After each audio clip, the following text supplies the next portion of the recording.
Bang, Ade mau cerita. Mau cerita apa? Nenek dari saudara teman Ade kan meninggal.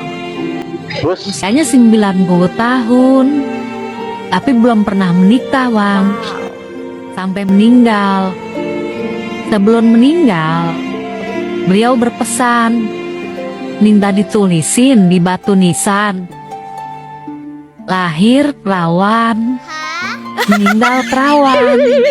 Semua keluarga pada bingung, Bang. ya nggak usah bingung.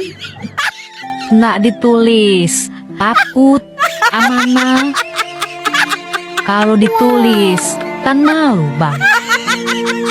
Menurut Abang bagaimana? Ya ditulis aja. Tulis di batu nisan. Dikembalikan padamu Tuhan. Sendok masih utuh dan belum pernah dibuka.